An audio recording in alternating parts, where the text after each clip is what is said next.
guys, and welcome back, or welcome if you're new to Corey's Nail Diary, where we talk about books, nails, and everything in between.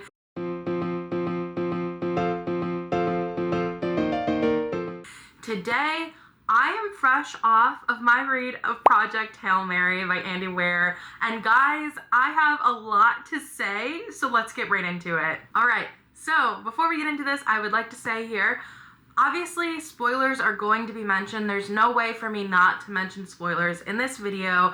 So if you haven't seen Project Hail Mary the movie or Project Hail Mary the book, if you haven't read it or haven't listened to it rather, just keep that in mind while you're watching this video, okay? So for those of you who might not know me and those of you that do, you are probably like, what? This does not seem like the type of person that would like Project Hail Mary, and I'm gonna be honest with you, I shouldn't have knocked it until I tried it.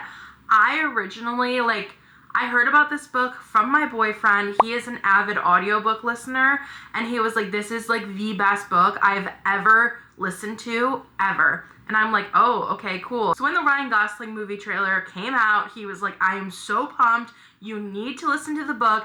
And guys, it is currently March 18th, and I am going to see the movie this weekend. I just finished the audiobook today. I typically read like more fantasy romance vibes, so when he was like, you have to know what you're getting yourself into before we go and see this movie, I was like, do you want me to read the book? And he was like, honestly, like, this audiobook is known for being one of the best. You need to listen to it. And I was like, okay, sounds good. So I listened to it, and I was so surprised. Listen, I will say, in typical me fashion, where I sometimes lose a bit of information just because I zone out, I guess you could say, I didn't expect to like this book as much as I did. I will say, once again, fantasy romance reader. I don't think I've ever read so much about science in a book before. And by read, I obviously mean through my ears.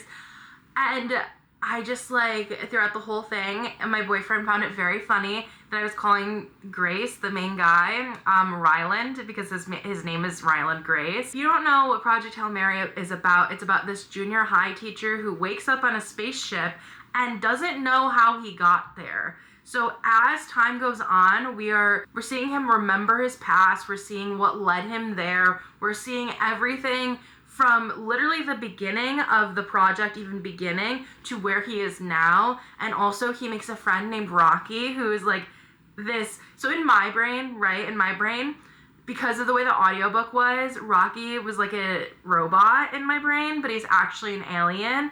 So it like becomes this intergalactic friendship moment. And it was just so beautifully written. And once again, spoilers are in this video, so I'm going to be honest with you guys here. If I were Ryland, I wouldn't have turned around. I would have kept going back to Earth. I'm sorry. I knew Rocky was smarter than him, but I guess it's just me liking my humanity or something. Throughout the entire audiobook, I was literally sitting there like, I feel like Rocky is trying to sabotage Ryland. Or I feel like Ryland's trying to sabotage Rocky. I'm like, there has to be like this evil being here somewhere. But realistically, the evil being is actually the person who created the Hail Mary Project into a suicide mission, which is just so crazy to me. Anyway, that's my review of the book. I have two different scores for this one since I don't typically read science fiction. So if I were to go off of like my pure reader's opinion, I was bored until Rocky got introduced, so I would give it a 3 out of 5. But that being said, from an audiobook perspective and from a perspective as someone who can appreciate a good storyline, it is 100% a 5 out of 5. It is such a good story. And I'm not gonna lie to you guys, I think my boyfriend and I are both anxious that something is going to be wrong in this movie because every trailer looks so good. Even the score looks good. Like, I'm so excited. I'm so excited.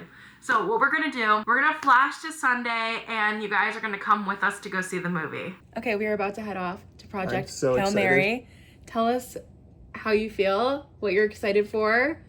I just feel like it's going to be good from what I've heard, and I'm not going to be disappointed, which is nice when you're going to a movie about a book. When did you first listen to the audiobook? Like a year ago, I think.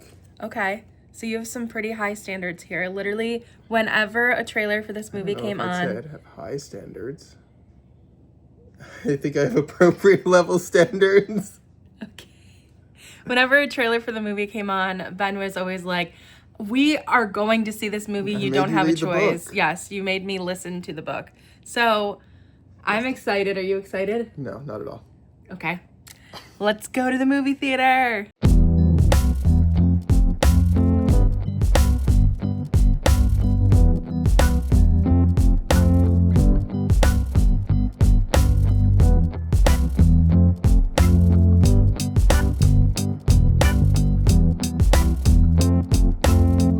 Just got back from the movie, and guys, I think it's safe to say that we were very impressed. I was very happy with it. I gave it 4.5 stars out of 5. Yeah, on Letterboxd. Okay. Here's my actual full breakdown. End of the first book, I was very much like, Ryland, why are you not going back to Earth? But then at the end of the movie, I found myself in tears because he decided to stay with Rocky. I told you that was the right decision when you were listening to the book. I know you said it was the right decision, but I didn't think so at the time when I read the book. I also, here's the girlfriend opinion of everything.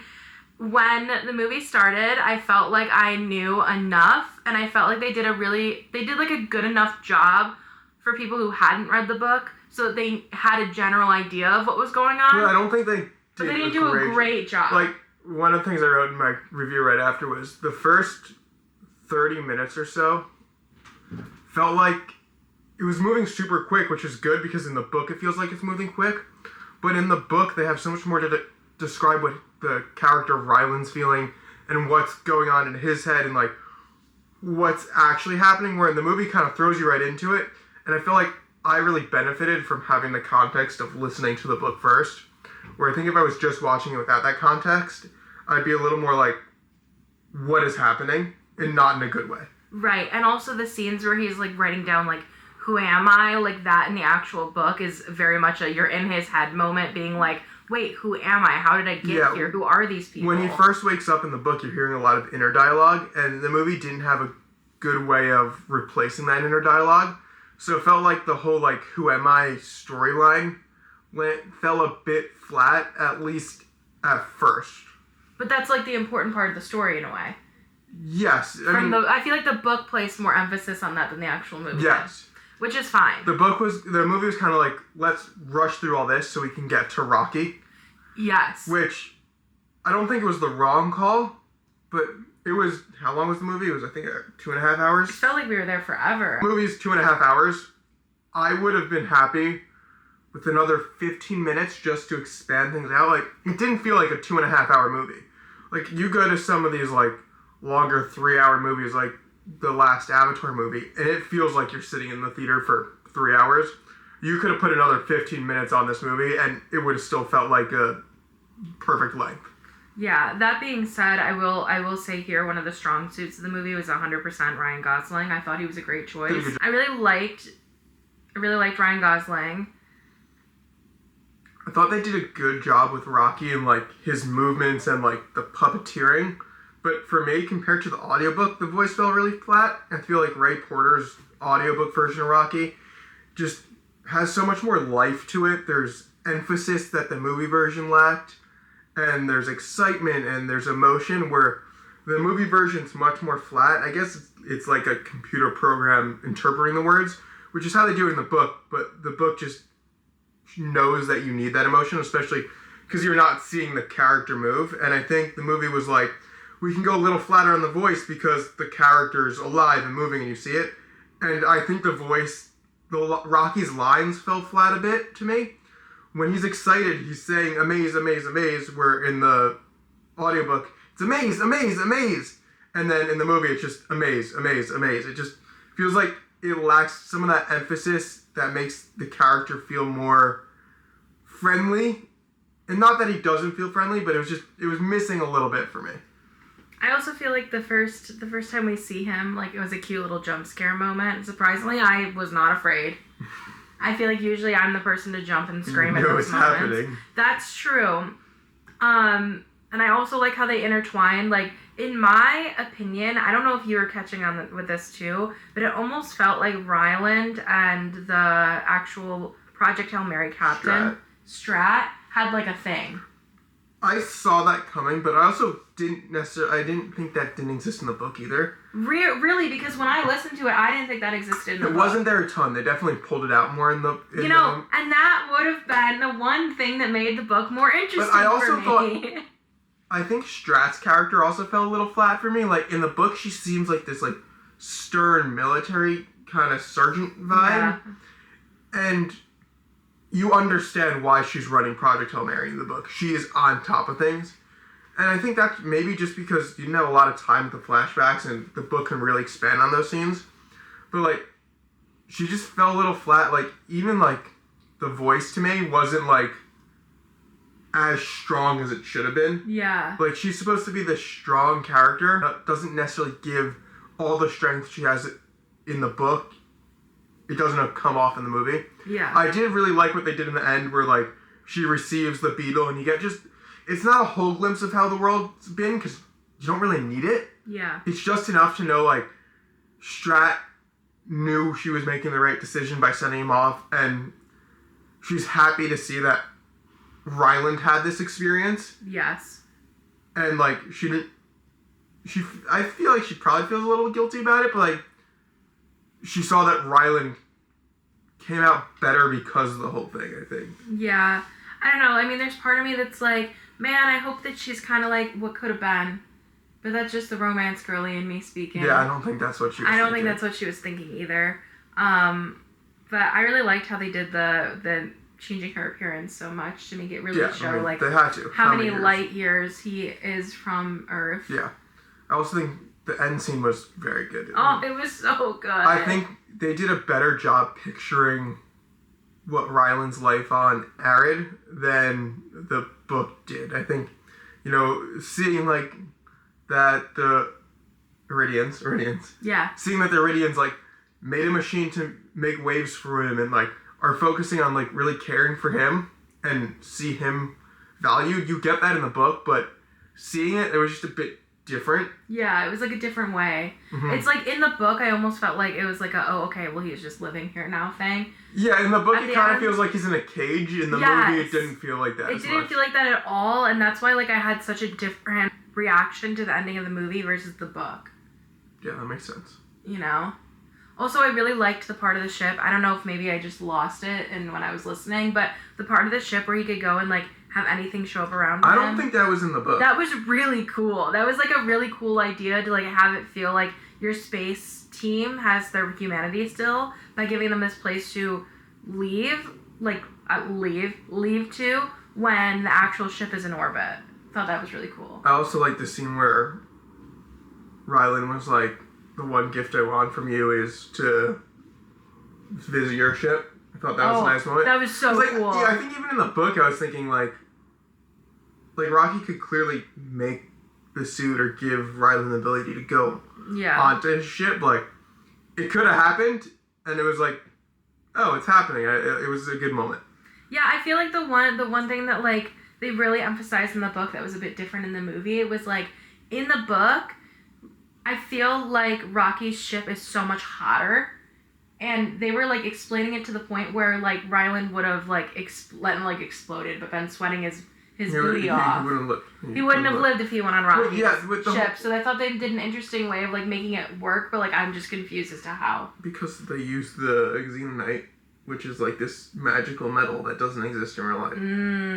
So it could cool him down. Well, Rocky's genius or whatever. And then Rocky's would make him warm. I do feel like leaving out, like, the first power outage in the ship and, like, the moment where Rocky saves Ryland, they didn't really show Ryland saving Rocky, which is how it happens in the book. Yeah. And, like, in the book, Ryland goes into Rocky's habitat and gets all burnt. And, like, that recovery is something he has to really deal with.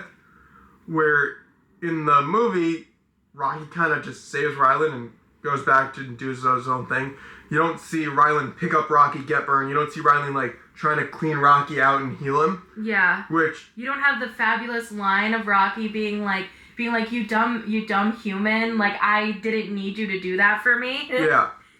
And like I understand why they took it out, but like it's one of those things where it's like if you added an extra 2 minutes, would it really have hurt too much? No. Would it have helped a lot? Probably.